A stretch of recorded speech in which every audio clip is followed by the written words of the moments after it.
ब्रह्म गीता सार।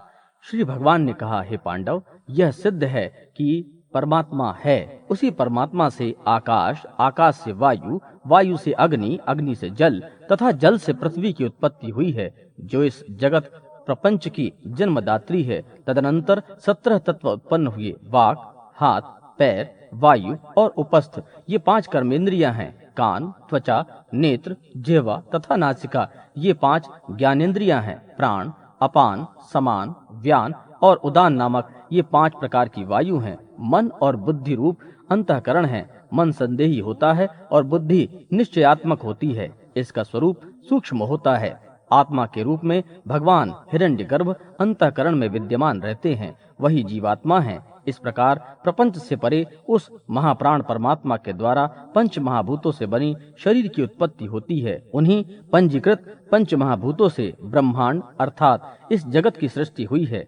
पैर आदि से युक्त शरीर स्थूल शरीर है, यह तो संसार में प्रसिद्ध ही है। उसके बाद उनमें पंचभूत तत्व और उनके कार्यों की जो स्थिति है, वह स्थूल शरीर से पूर्व का शरीर है, किंतु उसके शरीर से जो कुछ उत्पन्न होता है उसको स्थूल ही कहा जाता है। विद्वान इस प्रकार परमात्मा से स्थित शरीर को 3 प्रकार मानते हैं। स्वत तत्व के भेद को बताने वाले भेद वाक्य अहम ब्रह्मास्मि के अनुसार उन दोनों पूर्व स्थूल और स्थूल शरीर में वह ब्रह्म ही प्रविष्ट रहता है। जल में सूर्य की छाया और बेर के समान उस समय उसकी आकृति होती है। जीव स्वरूप वह ब्रह्म उसमें प्राण आदि इन शरीर तत्वों को धारण करता है। जागृत, स्वप्न तथा सुषुप्ति की अवस्था में किए जाने वाले कार्यों का जो साक्षी है, वही जीव माना गया है। जागृत, स्वप्न तथा सुषुप्ति की अवस्था से परे वह ब्रह्म अपने निर्गुण स्वभाव में ही रहता है। उस क्रियाशील शरीर के साथ रहने एवं न रहने की स्थिति में भी वह नित्य शुद्ध वाला ही है, उसमें कोई विकृति नहीं आती। जागृत, स्वप्न और सुषुप्ति की जो 3 अवस्थाएं हैं, इन अवस्थाओं के कारण वह परमात्मा ही 3 प्रकार के मान लिए जाते हैं। अतः वह अंतःकरण में स्थित रहता है और जागृत, स्वप्न और सुषुप्ति की स्थिति में इंद्रियों की क्रियाशीलता को देखता हुआ वह विकार युक्त हो जाता है। हे अर्जुन, अब मैं फल युक्त क्रिया और कारक की जागृत, स्वप्न तथा सुषुप्ति अवस्था का वर्णन करता हूँ, उसको सुनो। इंद्रियों के द्वारा शब्द, स्पर्श, रूप, रस, गंध इन तन्मात्राओं का जब मनुष्य को सत्य के रूप में ज्ञान होता है, तब उसको मनुष्य की जागृत अवस्था कहते हैं। उसको विषयासक्त प्राणी के अंतःकरण में जागते हुए संस्कारों का विश्वास भी कहा जा सकता है। स्वप्न एवं सुषुप्ति की स्थिति तब होती है जब विषयापेक्षित कार्य में लगाए जाने वाले साधन की चिंता में बुद्धि एकाग्र हो जाती है। कारण अवस्था में ब्रह्म ही स्थिति है, अतः काल के वश में होने के कारण वह जीवात्मा बनकर स्वरूप शरीर स्थिर रहता है। यम नियम आदि अष्टांग मार्गों को यथाक्रम पार करते हुए जागृत, स्वप्न और सुषुप्ति अवस्था में विद्यमान वह जीव साक्षी रूप में सब कुछ देखता है। अतः मनुष्य को समाधि आरंभ करने के पूर्व ही उस परम लक्ष्य की अवधारणा अपने चित्त में बना लेनी चाहिए। इसके बाद मुमुक्षु के अंतःकरण में कैवल्य अर्थात उस परमात्मा के साक्षात्कार की अवस्था आ जाती है। अतः मोक्षार्थी को उस स्थिति में पंच भौतिक शरीर के अंदर फंसे हुए क्षेत्रज्ञ जीवात्मा के विषय में विचार कर उसको शरीर से पृथक समझना चाहिए, क्योंकि आत्म तत्व को शरीर के अतिरिक्त न मानने पर ब्रह्म तत्व से साक्षात्कार करने में अनेक बाधाएं होती हैं। अतः उन बाधाओं को दूर करना अपेक्षित है जो सांसारिक विषय वासनाओं के क्षेत्र उत्पन्न है। उन स्थिति में तो समस्त क्षेत्र को ही शून्य कर देना आवश्यक होता है। यह पंच भौतिक शरीर घट आदि के समान है। जैसे घट के अंदर आकाश है, उस समय वह घटाकाश कहा जाता है, किंतु उस भ्रम को दूर कर दिया जाए तो उसमें उस समग्र रूप में वह दिखाई देता है। वैसे ही स्थिति जीवात्मा की है। अतः पंच भौतिक शरीर से उस मोक्ष की साधना में जीवात्मा को पृथक समझना चाहिए। जिससे वह आबद्ध है, उस क्षेत्र को ही भली प्रकार से शेष करना अनिवार्य है। जिस प्रकार घट मिट्टी से पृथक नहीं है, उसमें समवाय संबंध होता है, उसी प्रकार कुंभकार के द्वारा प्रयुक्त चक्र, चीवर आदि के कार्यों में भी वह पृथक नहीं है, किंतु पंजीकृत इन भौतिक तत्वों की उत्पत्ति अपंजीकृत महाभूत परमात्मा से हुई है। अतः अंतःकरण अंत में वह परमात्मा ही सिद्ध होगा, जो निर्गुण, निराकार, अद्वय, पंजीकृत, देह तत्व से परे है। कार्य तो कारण से पृथक होता ही नहीं, इसलिए कार्य कारण संबंधों के द्वारा वह बात सिद्ध हो जाएगी जो मुमुक्षु के लिए अपेक्षित है। विद्वज्जन इसी क्रिया व्यतिरेक के द्वारा सूक्ष्म शरीर की अवधारणा की बात को पुष्ट करते हैं। अपंजीकृत महाभूतों से सूक्ष्म शरीर पृथक नहीं है। जैसे आधार पृथ्वी के बिना नहीं होती, वैसे ही वह पृथ्वी उसके आधार के बिना नहीं रहती। यह आधार तो तेज अर्थात अग्नि है, जो वायु के बिना रहता है। वह वायु आकाश के बिना, आकाश उन सत माया छिन्न ब्रह्म के बिना, और वह माया रहित शुद्ध ब्रह्म आकाश के बिना नहीं रहता है। ध्यान की ऐसी अवस्था में पहुंचने पर ही प्राणी के हृदय में वह शुद्ध भाव से आता है, जो जागृत, स्वप्न आदि की स्थिति में उद्भूत नहीं होता, जो प्राप्त हुए आत्म तत्व के अनुरूप जीवात्म के प्रभाव से मुक्त होता है। ब्रह्म को नित्य, शुद्ध, बुद्ध, सत्य तथा अद्वैत कहा जाता है। वह तत्व दो शिष्ट पदों के बीच स्थित है। उसको ब्रह्मवाचक शब्द ओमकार कहते हैं। इसके उकार और आकार दो स्वर एवं मकार एक अनुनासिक व्यंजन वर्ण है। इनसे बना हुआ वह पद सामान्य नहीं, अपितु महामंत्र है, जो अद्वितीय है। ब्रह्म मैं हूँ या मैं ब्रह्म हूँ, ये दोनों ही वाक्य मन में ज्ञान और अज्ञान दोनों को बढ़ाने वाले हैं। यह आत्म तत्व परम ज्योति स्वरूप है, यह चिदानंद है, यह सत्य, ज्ञान और अनंत है, यही तत्वमसी है, ऐसा वेदों का भी कथन है। मैं ब्रह्म हूँ, सांसारिक विषयों से जो भी परे है वही मैं निर्लिप्त देव हूँ, जो सर्वत्रगामी परमात्मा है वही मैं हूँ, जो आदित्य स्वरूप देव देवेश हैं वही मैं हूँ। अरे मैं तो वही अनादि देव देवेश्वर पर ब्रह्म ही हूँ, जिसके आदि और अंत का ज्ञान किसी को भी नहीं है। यही गीता का सार है। इसी का वर्णन मैंने अर्जुन से किया था। इसको सुनकर मनुष्य ब्रह्म में लीन हो सकता है, अर्थात उसको जीवन मुक्ति प्राप्त हो सकती है। गरुड़ पुराण का महत्व। भगवान श्री हरि कहते हैं, हे रुद्र, मैंने गरुड़ पुराण का वह सार भाग आपको सुना दिया जो भोग एवं मोक्ष प्रदान कराने वाला है। यह विद्या, यश, सौंदर्य, लक्ष्मी, विजय और आरोग्य आदि का कारक है। जो मनुष्य इस पाठ को करता है या सुनता है वह सब कुछ जान जाता है और अंत में उसको स्वर्ग की प्राप्ति होती है। ब्रह्मा जी ने कहा, हे व्यास, मैंने मुक्ति प्रदायक ऐसे महापुराण को भगवान विष्णु से सुना था। व्यास ने कहा, सूत जी, भगवान विष्णु से इस प्रकार महापुण्यदायक गरुड़ पुराण को सुनकर ब्रह्मा जी ने दक्ष प्रजापति, नारद तथा हम सभी को सुनाया और स्वयं उस परतपर ब्रह्म का ध्यान करते हुए वे वैष्णव पद को प्राप्त हुए। मैंने भी तुम्हें और तुमने शौनक आदि को इस सर्वश्रेष्ठ पुराण को सुनाया, जिसे सुनकर सर्वज्ञ बना व्यक्ति अपने अभिष्ट को प्राप्त करके अंत में ब्रह्म पद का लाभ लेता है। भगवान विष्णु ने गरुड़ को सारतम भाग सुनाया था, इसलिए यह गरुड़ के लिए कथित सार तत्व गरुड़ महापुराण के नाम से प्रसिद्ध हो गया। यह महासार तत्व है। यह प्राणी को धर्म, काम, धन और मोक्ष आदि सभी फलों को देने वाला है। सूत जी ने कहा, हे शौनक जी, आपको मैंने उस श्रेष्ठतम गरुड़ महापुराण को सुना दिया है, जिस शुभ पुराण को भगवान व्यास ने ब्रह्मा से सुनकर बहुत समय पहले मुझको सुनाया था। व्यास रूप भगवान हरि ने प्रारंभ में एकमात्र वेद था, उसे 4 भागों में विभाजित किया और 18 महापुराणों की रचना की। उन पुराणों को महाराज शुकदेव जी ने मुझे सुनाया। हे शौनक, आपके पूछने पर इस श्रेष्ठ गरुड़ पुराण को मैंने मुनियों के सहित आपको सुनाया।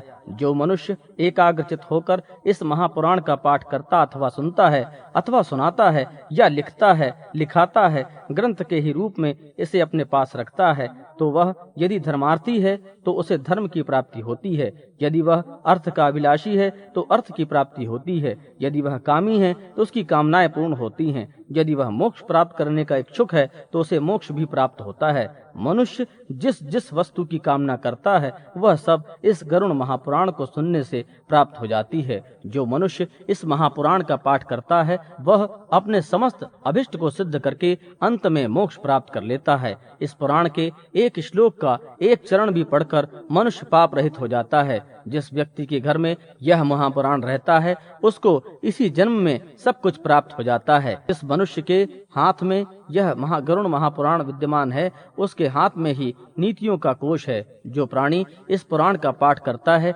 या इसको सुनता है वह भोग और मोक्ष दोनों को प्राप्त कर लेता है। इस महापुराण को पढ़ने एवं सुनने से मनुष्य के धर्म, अर्थ, काम और मोक्ष इन चारों पुरुषार्थों की सिद्धि हो जाती है। इस महापुराण का पाठ करके या इसको सुन करके पुत्रार्थी पुत्र, कामार्थी काम, विद्यार्थी को विद्या, विजिगीषु विजय प्राप्त कर लेता है तथा ब्रह्म हत्या आदि से युक्त पापी का पाप नष्ट हो जाता है। बंध स्त्री, पुत्र, कन्या, सज्जन, पति, क्षेमार्थी क्षेम तथा भोग चाहने वाला भोग प्राप्त कर लेता है। इस प्रकार मंगल की कामना से प्रेरित व्यक्ति अपना मंगल, गुणों का इच्छुक व्यक्ति उत्तम गुण, काव्य करने वाला अभिलाषी मनुष्य काव्य शक्ति, सार तत्व चाहने वाला सार, ज्ञानार्थी ज्ञान प्राप्त करता है। परीक्षित, गरुड़ के द्वारा कहा गया यह गरुड़ महापुराण धन्य है, यह सबका कल्याण करने वाला है। जो मनुष्य इस महापुराण के एक भी श्लोक का पाठ करता है उसकी अकाल मृत्यु नहीं होती। इसके मात्र आधे श्लोक का पाठ करने से ही निश्चित ही दुष्ट शत्रु का क्षय होता है। नैमिषारण्य में ऋषियों के द्वारा आयोजित यज्ञ में सूत जी महाराज ने इस महापुराण को सुनाया। इस महापुराण को सुनकर के स्वयं शौनक मुनि ने उन्हीं गरुड़ध्वज भगवान विष्णु की कृपा से मुक्ति का लाभ प्राप्त किया था। श्री परमात्मने नमः। धर्मकांड प्रेत कल्प। वैकुंठ लोक का वर्णन, मरण काल में और मरण के अनंतर जीव के कल्याण के लिए विहित विभिन्न कर्तव्यों के बारे में गरुड़ जी के द्वारा किए गए प्रश्न, प्रेत कल्प का उपक्रम। श्री गणेश जी को नमस्कार है। ओमकार से युक्त भगवान वासुदेव हरि को प्रणाम है। नारायणं नमस्कृत्य नरं चैव नरोत्तमं देवीं सरस्वतीं चैव ततो जयमुदीरयेत्। भगवान श्री नारायण, नरोत्तम, नर एवं भगवती श्री सरस्वती देवी को नमस्कार करके पुराण का वाचन करना चाहिए। जिन भगवान का धर्म ही मूल है, वेद जिनके स्कंद हैं, पुराण रूपी शाखा से जो समृद्ध हैं, यज्ञ जिनके पुष्प हैं, मोक्ष जिसका फल है, ऐसे भगवान मधुसूदन रूपी कल्प वृक्ष की जय हो। देव क्षेत्र नैमिषारण्य में शौनक आदि श्रेष्ठ मुनियों ने सुख पूर्वक विराजमान श्री सूत जी महाराज से कहा, हे सूत जी, आप वेद व्यास जी की कृपा से सब कुछ जानते हैं, अतः आप हम सभी के संदेह का निवारण करें। कुछ लोगों का कहना है कि जिस प्रकार कोई जोंक तिनके से तिनके का सहारा लेकर आगे बढ़ती है, उसी प्रकार शरीरधारी जीव एक शरीर के बाद दूसरे शरीर का आश्रय ग्रहण करता है। दूसरे विद्वानों का कहना है कि प्राणी मृत्यु के पश्चात यमराज की यातनाओं का भोग करता है, तदनंतर उसको दूसरे शरीर की प्राप्ति होती है। इन दोनों में से सत्य क्या है, यह हमें बताने की कृपा कीजिए। सूत जी ने कहा, हे महाभाग, आप लोगों ने अच्छा प्रश्न किया है। आप लोगों को संदेह हो यह असंभव है। आप लोगों ने तो लोक हित से प्रेरित होकर ही ऐसा प्रश्न किया है। हे विप्रगणों, मैं आप सबके हृदय में अवस्थित उस संदेह को भगवान श्री कृष्ण और गरुड़ के बीच हुए संवाद के द्वारा दूर करूंगा। सर्वप्रथम मैं उन भगवान श्री कृष्ण को नमस्कार करता हूँ, जिनका आश्रय लेकर मनुष्य इस भवसागर को एक शुद्र नदी की भांति अनायास ही पार कर जाते हैं। हे मुनियों, एक बार विरता पुत्र गरुड़ के हृदय में इस ब्रह्मांड के सभी लोगों को देखने की इच्छा हुई। अतः हरि नाम का उच्चारण करते हुए उन्होंने सभी लोगों का भ्रमण किया। पाताल, पृथ्वीलोक तथा स्वर्गलोक का भ्रमण करते हुए वे पृथ्वीलोक के दुख से अत्यंत दुखित एवं अशांत चित्त होकर पुनः वैकुंठ लोक वापस आ गए। वैकुंठ लोक में न रजोगुण की प्रवृत्ति है, न तमोगुण की ही प्रवृत्ति है। मृत्युलोक के समान रजोगुण तथा तमोगुण से मिश्रित सत्वगुण की भी प्रवृत्ति वहाँ नहीं है। वहाँ केवल शुद्ध सत्वगुण ही अवस्थित रहता है। वहाँ माया भी नहीं है, वहाँ किसी प्रकार का विनाश नहीं होता। वहाँ राग द्वेष आदि षड विकार भी नहीं है। वहाँ देव और असुर वर्ग द्वार पूजित श्याम वर्ण की सुंदर कांति से सुशोभित राजीव लोचन भगवान विष्णु के पार्षद विराजमान रहते हैं, जिनके शरीर पीत वसन और मनोहारी आभूषणों से विभूषित हैं और मणियुक्त स्वर्ण के अलंकारों से सुशोभित हैं। भगवान के वे सभी पार्षद चार चार भुजाओं से युक्त हैं उनके कानों में कुंडल, सिर पर मुकुट है। उनका वक्षस्थल सुंदर पुष्पों की माला से सुशोभित है। मन को मोहित करने वाली अप्सराओं से युक्त महात्माओं के चमकते हुए विमानों की पंक्ति कांति से वे सभी सदा भास्वरित होते रहते हैं। वहाँ नाना प्रकार के वैभवों से समन्वित लक्ष्मी प्रसन्नता पूर्वक भगवान श्रीहरि के चरणों की सेवा पूजा करती रहती हैं। गरुण जी ने वहाँ देखा कि श्रीहरि झूले पर विराजमान हैं। सखियों द्वारा स्तुत्य लक्ष्मी जी झूले में स्थित भगवान की स्तुति कर रही हैं।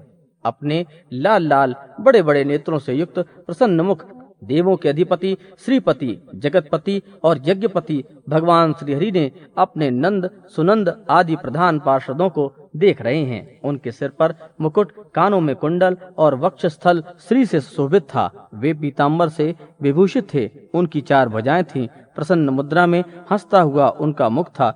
बहुमूल्य आसन पर विराजमान वे हरि उस समय अपनी अनन्य शक्ति से आवृत थे।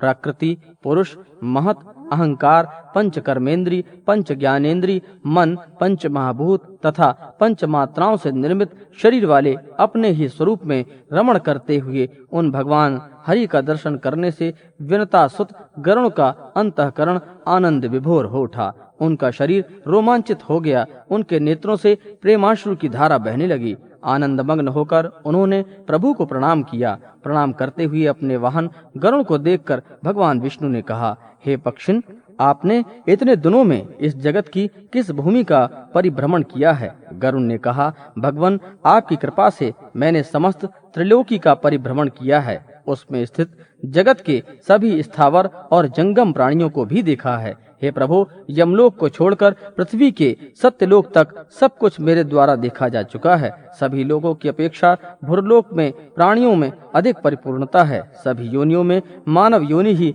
भोग और मोक्ष का शुभ आश्रय है। अतः प्राणियों के लिए ऐसा लोक न तो अभी तक बना है और न भविष्य में बनेगा। देवता लोग भी इस लोक की प्रशंसा के गीत गाते हुए कहते हैं कि जो लोग पवित्र भारत की भूमि में जन्म लेकर निवास करते हैं वे धन्य हैं। देवता लोग भी स्वर्ग एवं अपवर्ग रूप फल की प्राप्ति के लिए पुनः पुनः भारत भूमि में मनुष्य रूप में जन्म लेते हैं। गायन्ति देवाः किल गीतकानि धन्यास्तु ये भारत भूमि भागे स्वर्गापवर्गस्य फलार्जुनाय भवन्ति भूयः पुरुषः स्वरत्वात्। हे प्रभु, आप यह बताने की कृपा करें कि मृत्यु को प्राप्त हुए प्रेत किस कारण पृथ्वी पर डाल दिया जाता है? उनके मुख में पंचरत्न क्यों डाला जाता है? मरे हुए प्राणियों के नीचे लोग कुश किस लिए बिछा देते हैं? उसके दोनों पैर दक्षिण दिशा की ओर क्यों कर दिए जाते हैं? मरने के समय मनुष्य के आगे पुत्र पौत्रादि क्यों खड़े रहते हैं? हे केशव, मृत्यु के समय विविध वस्तुओं का दान एवं गोदान किस लिए किए जाते हैं? बंधु बांधव, मित्र और शत्रु आदि सभी मिलकर क्यों क्षमा याचना करते हैं? किसके प्रेरित होकर के लोग मृत्यु काल में तिल, लौह, स्वर्ण, कपास, नमक, सप्तधान्य, भूमि और गौ का दान देते हैं? प्राणी कैसे मरता है और मरने के बाद कहाँ जाता है? उस समय वह अतिवाहिक शरीर निराधार रूप में आत्मा को वहन करने वाले शरीर को कैसे प्राप्त करता है?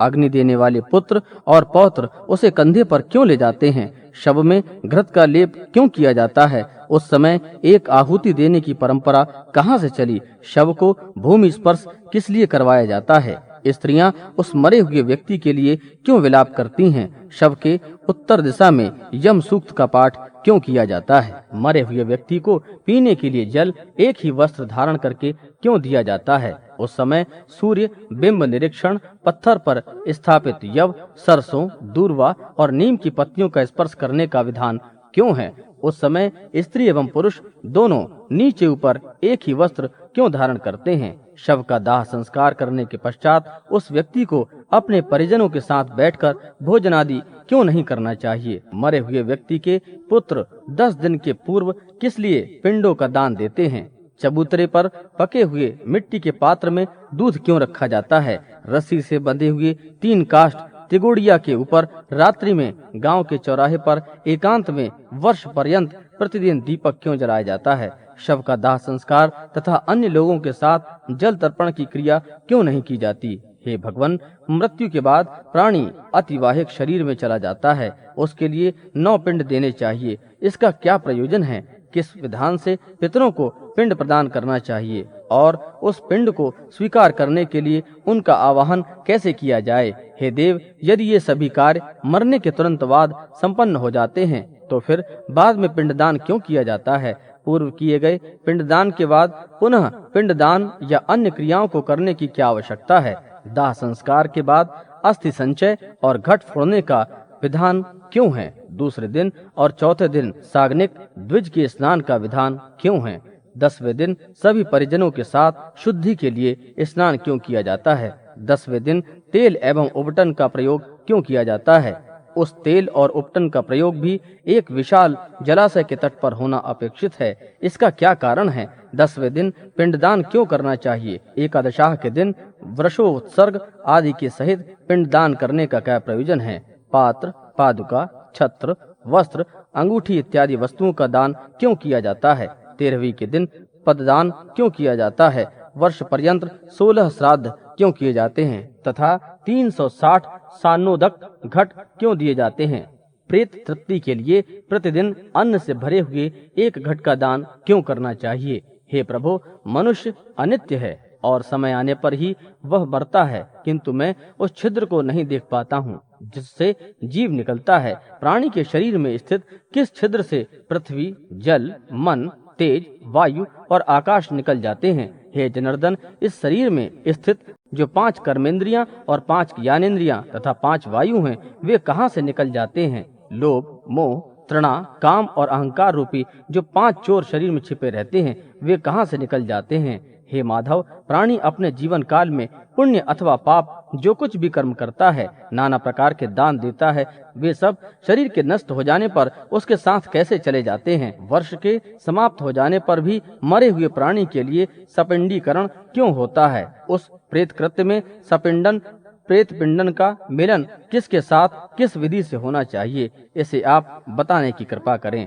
हे हरे, मूर्छा से अथवा पतन से जिसकी मृत्यु हुई होती है, उसके लिए क्या होना चाहिए? जो पतित मनुष्य जलाए गए अथवा नहीं जलाए गए तथा इस पृथ्वी पर जो अन्य प्राणी हैं, उनके मरने पर अंत में क्या होना चाहिए? जो मनुष्य पापी, दुराचारी अथवा हतबुद्धि हैं, मरने के बाद वे किस स्थिति को प्राप्त करते हैं? जो पुरुष आत्मघाती, ब्रह्म हत्यारा, स्वर्णादि की चोरी करने वाला, मित्रादि के साथ विश्वासघात करने वाला है, उस महापातकी का क्या होना है? हे माधव, जो शूद्र कपिला गौ का दूध पीता है अथवा प्रणव महामंत्र का जाप करता है या ब्रह्म सूक्त अर्थात यज्ञोपवीत को धारण करता है, तो मृत्यु के बाद उसकी क्या गति होती है? हे संसार के स्वामी, जब कोई शूद्र किसी ब्राह्मणी को पत्नी बना लेता है तो उस पापी से मैं भी डरता हूँ। आप बताएं कि उस पापी की क्या दशा होती है, साथ ही उस पाप कर्म के फल को बताने की भी कृपा करें।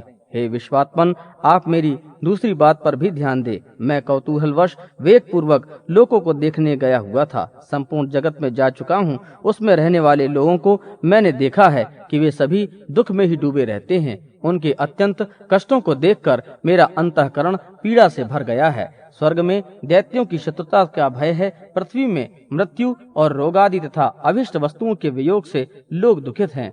पाताल लोक में रहने वाले प्राणियों को मेरे भय से दुख बना रहता है। हे ईश्वर, आपके इस वैष्णव पद वैकुंठ के अतिरिक्त अन्यत्र किसी भी लोक में ऐसी निर्भयता नहीं देखी गई। काल के वशीभूत इस जगत की स्थिति स्वप्न की माया के समान असत्य है। उसमें भी इस भारतवर्ष में रहने वाले लोग बहुत से दुखों को भोग रहे हैं। मैंने वहाँ देखा है कि उस देश के मनुष्य राग, द्वेष तथा मोह आदि में अकांठ डूबे हुए हैं। उस देश में कुछ लोग अंधे हैं, कुछ टेढ़ी दृष्टि वाले हैं, कुछ दुष्ट वाणी वाले हैं, कुछ लूले हैं, कुछ लंगड़े हैं, कुछ काने हैं, कुछ बहरे हैं, कुछ गूंगे हैं, कुछ कोढ़ी हैं, कुछ लोमश हैं, कुछ नाना रोगों से घिरे हैं और कुछ आकाश कुसुम की तरह नितांत मिथ्या अभिमान से चूर हैं। उनके विचित्र दोषों को देखकर तथा उनकी मृत्यु को देखकर मेरे मन में जिज्ञासा उत्पन्न हो गई है कि यह मृत्यु क्या है। इस भारतवर्ष में यह कैसी विचित्रता है। ऋषियों से मैंने पहले ही इस प्रश्न में सामान्यतः यह सुन रखा है कि जिसकी विधि पूर्वक वार्षिक क्रियाएं नहीं होती हैं, उनकी दुर्गति होती है। फिर भी हे प्रभु, इसकी विशेष जानकारी के लिए मैं आपसे पूछ रहा हूँ। हे उपेंद्र, मनुष्य की मृत्यु के समय उसके कल्याण के लिए क्या करना चाहिए, कैसा दान देना चाहिए, मृत्यु और श्मशान भूमि तक पहुंचने के बीच कौन कौन सी विधियां अपेक्षित हैं, चिता में शव को जलाने के लिए क्या विधि है, तत्काल अथवा विलंब से उस जीव को कैसे दूसरी देह प्राप्त होती है, यमलोक को जाने वाले के लिए वर्ष पर्यंत कौन सी क्रियाएं करनी होती हैं, दुर्बुद्धि अर्थात दुराचारी व्यक्ति की मृत्यु होने पर उसका प्रायश्चित क्या है, पंचक आदि में मृत्यु होने पर पंचक शांति के लिए क्या करना चाहिए। हे देव, आप मेरे ऊपर प्रसन्न हो, आप मेरी इस संपूर्ण भ्रम को विनष्ट करने में समर्थ हैं। मैंने आपसे यह सब लोक मंगल की कामना से पूछा है, मुझे बताने की कृपा करें।